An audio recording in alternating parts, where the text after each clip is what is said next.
Did you know that J.J. McCarthy gives some of his NIL money to his offensive linemen? What a story. I did not know. I know he's that type of guy, right? It's the meditation, it's the Zen, he draws the smiley face on his hand. He's a giving guy. I think this is a brilliant move. I think it's the age-old thing. Take your O-lineman out to B-dubs, give them wings, give them beer, and they'll love you for forever, right? And quarterbacks are going to get paid more. It's kind of just a redistribution of the wealth.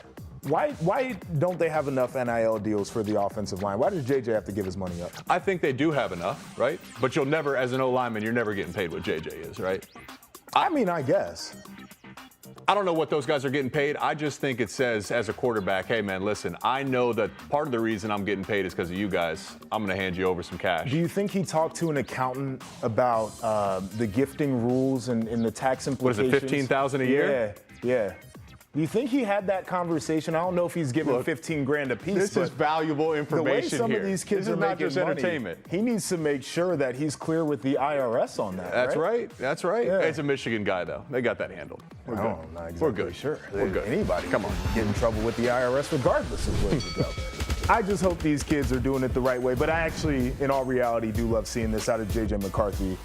Great guy, for all intents and purposes. But this is Red Corner, Blue Corner right here on Stadium. My guy, Jake Butt, the Michigan tight end, All-American captain, all-around great guy. Joshua Perry, also captain, also national champion. And my goodness, can we show them his shoes? Yeah, I got the old man steppers on today. I got the Air Monarchs because, you know, I'm feeling like somebody's uncle at the cookout right now. So got to get those out the way. I appreciate you showing Comfort and style. Yeah, the old footwear right there. We want to welcome in all the fans who are watching us. This is an interactive show. We got a YouTube chat that is popping, so we want you to get in there. We also want you to scan that QR code on the screen and tell us, should Jim Harbaugh be the highest paid coach in the Big Ten? We're going to circle back on that conversation because we talked about it a bit yesterday, and we got some interesting responses from you, the viewers. But I want to dive into an Ohio State topic right away because TreVeyon Henderson, who was out last week, is expected to play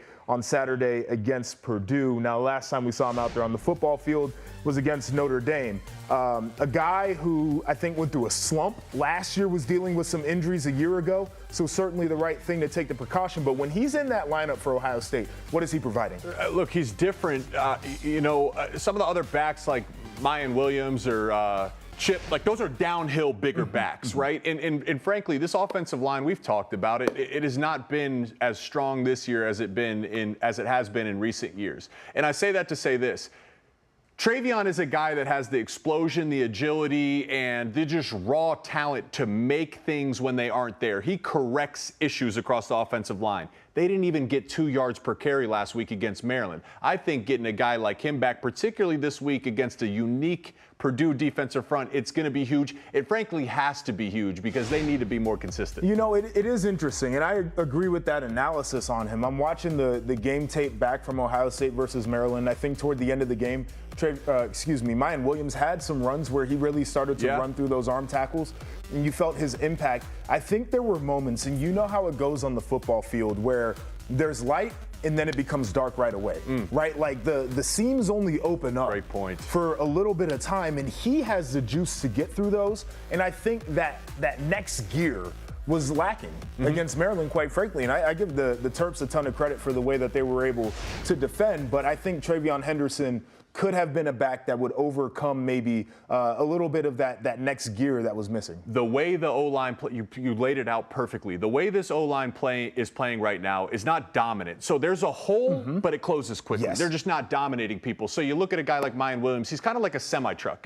Once he gets going, good luck. Whereas TreVeyon, he's a Ferrari. The acceleration's there right now, so he can hit some of those holes. Great point. Great point. All right, now we got to talk about the team on the other side of this matchup. Ohio State is playing Purdue, and the Buckeyes are heavily favored in this one. But you have to play the games, and just ask the 2018 Ohio State Buckeyes team that got upset in West Lafayette, and it's something that Ryan Walters can reference to motivate his team.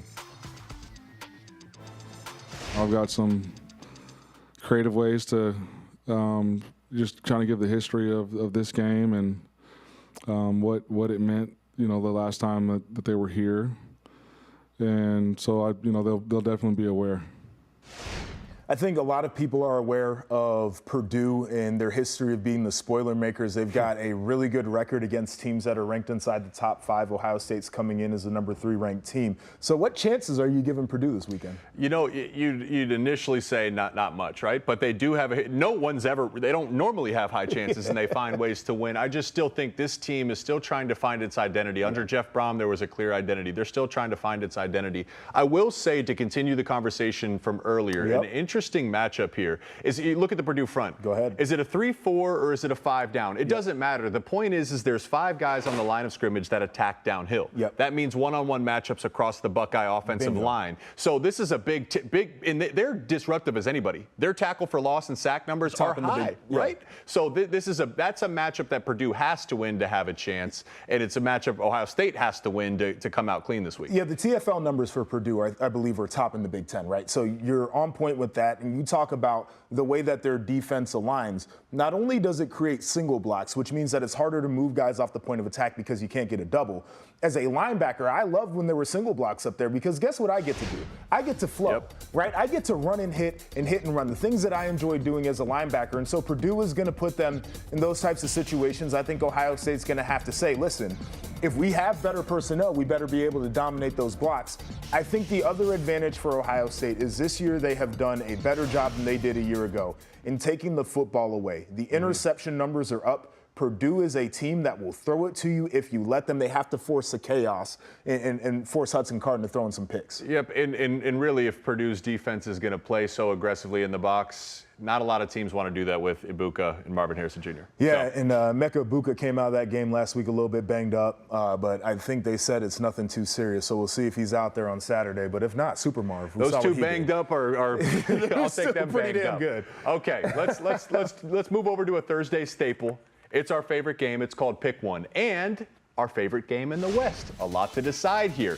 Iowa versus Wisconsin. Let's talk about the defenses, Joshua. Pick one. Are you taking the Hawkeyes or the Badgers? You know, I'm going to go with the Wisconsin Badgers. And you can see the numbers here. And on paper, there are a lot of categories that the Iowa Hawkeyes are better. But I would look at Wisconsin. You talk about third down percentage. That is a big one for me. The takeaway numbers really stand out there. Wisconsin's a defense that has more sacks up to this point as well.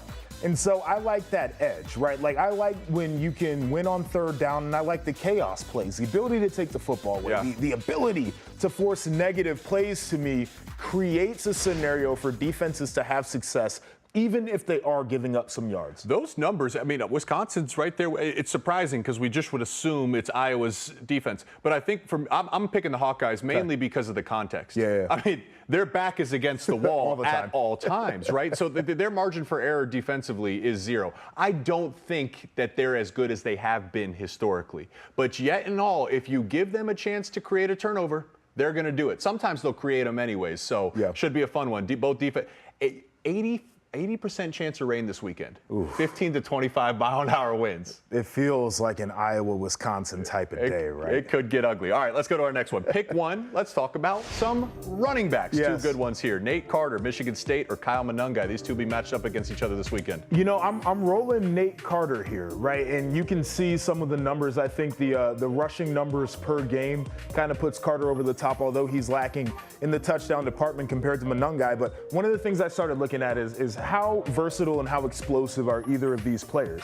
And Carter's a guy who has more receptions, more receiving yards on the season. He also has more runs of 20 or more, right? And so when you're talking about that guy who can take it to the next level, I like Carter. Yeah, and here's where Carter, I will say he's probably benefited from Michigan State passing attack that's more willing and at times, even though it hasn't been perfect, capable. You know, but that's not Wimsatt's. That's not been Wimsatt's strength. I'm going with Monangai. What I really like is when you turn on the tape, that dude runs through defenders like they said something about his mama. He runs angry, dude. He's got something to prove on any given week. And frankly, with that in mind, understanding Wimsatt, no defense is sitting back there saying, man, we got a scheme for this Rutgers pass game. They're going to overload the box. Monangai's done a good job of stepping up. Monangai has forced 29 missed tackles on the season compared to 16 for Carter. Yeah. So to your point, the ability into a stacked box to say, I'm just going to create the yards, Monangai is doing that. He consistently makes the first guy miss. Yeah. And that's the sign of a good running back. All right, last one here. Pick one basketball school to be good at football. We're calling them basketball schools. All right, so we got Indiana and Illinois. All right, so I'm going to go Illinois, and I think that there is a history here that they can really lean into. So they've claimed 5 national titles. They've got 15 conference titles, over 500 for the history of their program.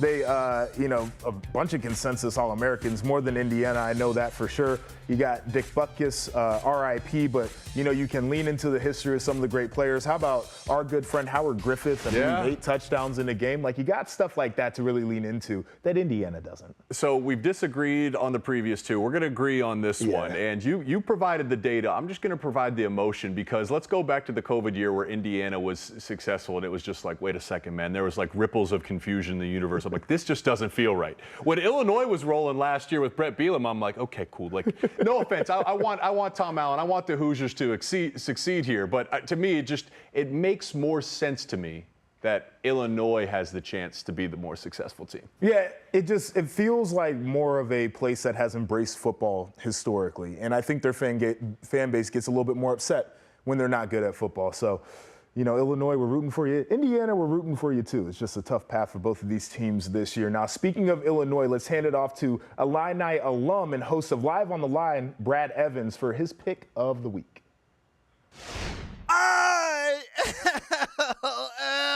My Illini are terrible. And that's why I'm going to lay the points and take the Maryland Terrapins minus 14 at home. They're absolutely going to knock around my ILL in this game, as Illinois is outside the top 70 EPA offense and EPA defense. Maryland can put some crooked numbers on the scoreboard. Number 16 in the nation in total EPA offense. Tagovailoa is going to operate uninhibitedly against a secondary that has been roasty-toasty, to say the least. And Illinois' turnstile offensive line is going to put Luke Altmaier under assault in this game. So tally it all up. Lay the heavy chalk. Take the Terps internal power. Minus 110 at BetMGM. Bartender, please pour me a stiff drink. No stiff drink needed here, Brad. You bring the juice every single week, so thank you for that. And be sure to join him and the Live on the Line crew every weekday at noon Eastern to get your daily fix of sports betting. That's right here on Stadium.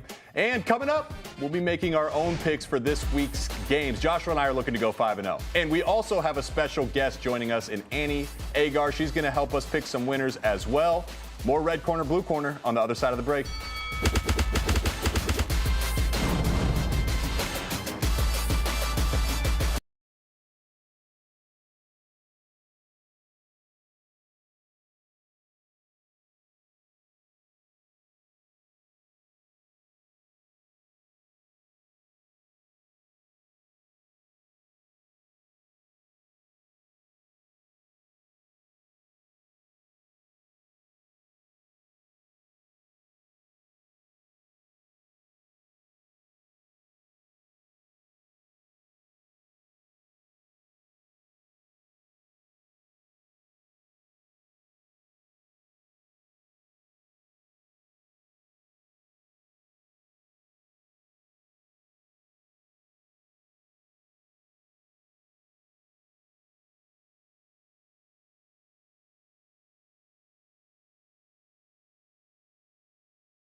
university is probably looking at his current deal and saying, all right, we paid this guy $11 million last year based off of incentives. He's doing all right. Plus, we got the NCAA still breathing down our neck because there hasn't been a resolution there. And we don't know if we want to lock a guy in long term where we're going to be paying him for games that he might not be around.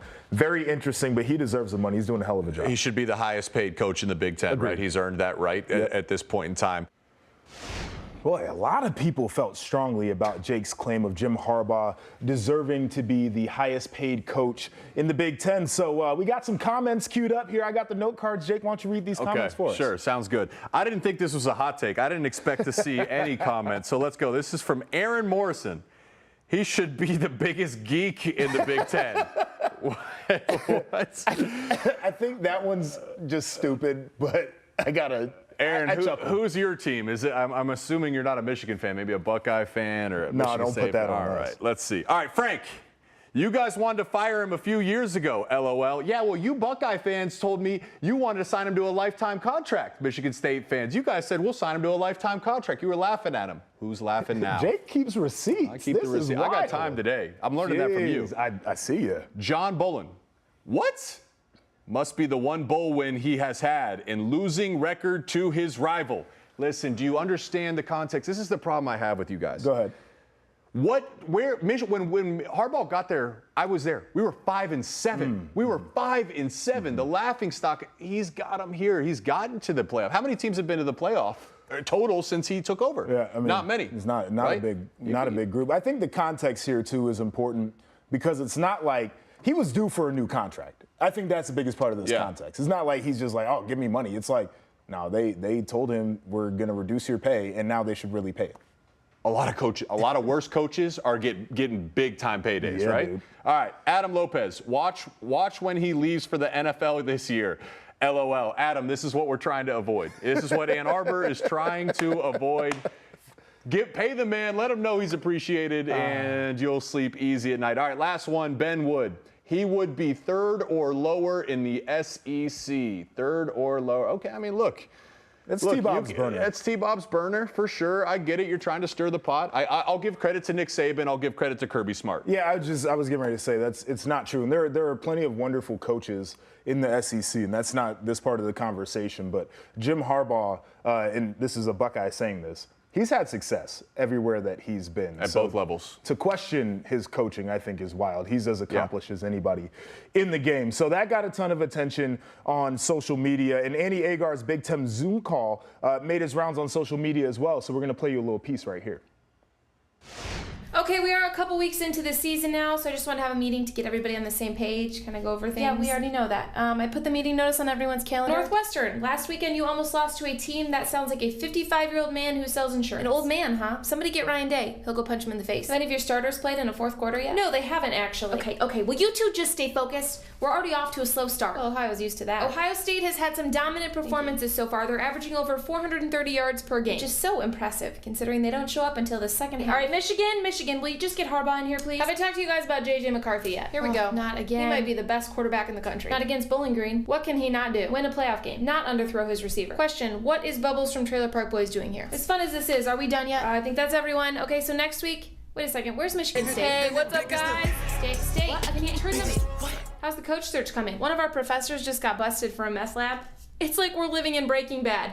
That's great. Between Michigan State and Northwestern, they have 2 coaching lawsuits and 1 win. The NCAA should ban Michigan State from bowl games for the next 10 years. Joke's on you, little bro, because we're not even going to get there. You need to chill. Urban Meyer's coming. That is never going to happen. Are you kidding me? Have you seen our bars? It's a great song. Hey, turn it up. Guys. First time. I mean, that's great stuff right there. And look who's joining us in studio, Annie Agar herself, Stadium contributor. And we're going to pick some winners. We're going to get to that in just a second. But we need to address something. So Jake Butt's a guy who grew up in Columbus, Ohio. He goes to Michigan. But you're from Michigan, and you're an Ohio State fan. So how did we get here? That's a great – I get this question a lot, actually. Evan Turner. I don't know why. I loved the man, loved how he played. I played basketball a little bit in high school, so I wanted to style my game after him.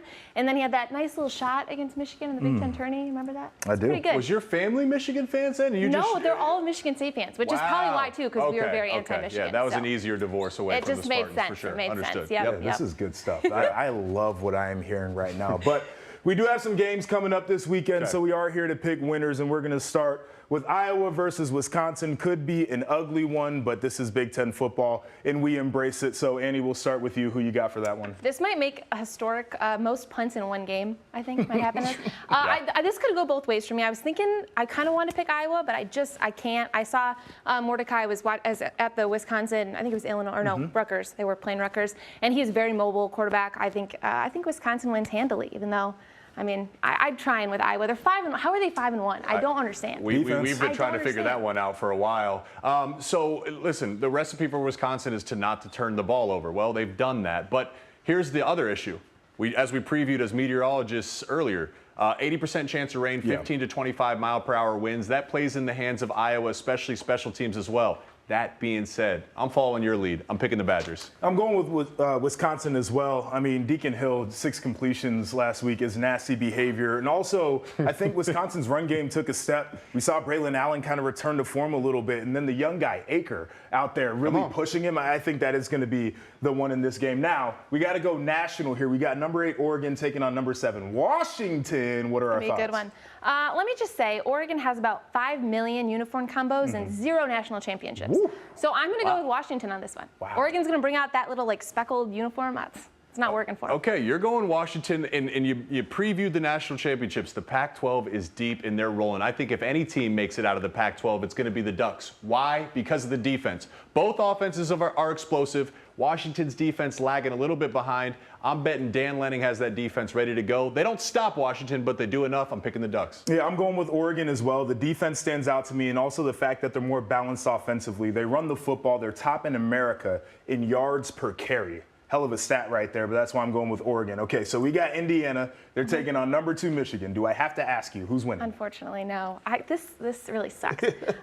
Blake Corum, J.J. McCarthy, I'm going Michigan. Because as long as they have Tom Allen as their head coach, Indiana's not winning this game. Hey, look, they got a new offensive coordinator. You're coming off a bye. You challenged Ohio State earlier in the season, but look, and this one's not going to be particularly close. If you're Indiana, the one thing you control is toughness. Go play hard, but Michigan rolls pretty easily. We call it a 20-point loss a challenge. It's a very interesting way to frame it, but Michigan's going to win the game. Hey, listen, they played hard. They played hard. Yes, they play hard. Buckeyes Michigan were never sweating. Is steamrolling them. And then we got number 3 Ohio State. They're taking on Purdue. We've talked about the history of this matchup. Which way are you going on this one? Absolutely Ohio State. They get off to a slow start, though. I want to see them come out and just dominate. Purdue had a kind of a slow start the one game I was at, too, although they were playing Illinois, so that's bad sample size. And TreVeyon Henderson, a little worried about him, though, because I want him to be 100% for Penn State. So don't overutilize him if you don't need to. Dominate Purdue and then go into Penn State feeling strong. How do you upset a team? Well, you need to tip the odds in your favor. You need to start fast. You need to force some turnovers. You need to limit your own turnovers. Not really limit your own turnovers, and Purdue have not worked too well together. So I'm picking Ohio State. No spoiler makers this week. Yeah, it's Ohio State, and I think it's the defense that's been the difference for the Buckeyes this year. While the offense is still trying to figure things out, that defense looks really good. And then finally, we've got Michigan State and Rutgers, maybe a sickos game right here. Who you rolling with? Yeah, this one's nothing can go well for Michigan State. They had their professor had some sort of a Breaking Bad thing going on. Won't get into details with that. Michigan's ranked number 2, and Michigan State has a redshirt freshman starting at quarterback. I think this game is going to be brutal for them. They might not even score a touchdown. Yep. I'm going to stick with Rutgers on this one. It's a big win. 4 wins right now. You got Michigan State. You got Indiana. You have a chance to secure a bowl game going into your bye. Come on, Rutgers. This is your shot. Rutgers is going to win this one, right? They're playing at home. They got cannons every time they score touchdowns. I don't know how many we're going to hear go off, but there will be a few. Michigan State right now is just in a bad place as a program. You mentioned the quarterback issues. They were abysmal defensively. There's not a lot of redeeming qualities. And quite frankly, I think Greg Schiano is one of the best coaches in the conference, so he'll have his guys ready to play. Now we got a little recap for you on the picks here. I think we all went the same way, which is boring. So we'll have the same record coming out of this week, but that'll do it for us right here on Red Corner, Blue Corner. For the crew, I'm Joshua Perry, and we'll see you next week.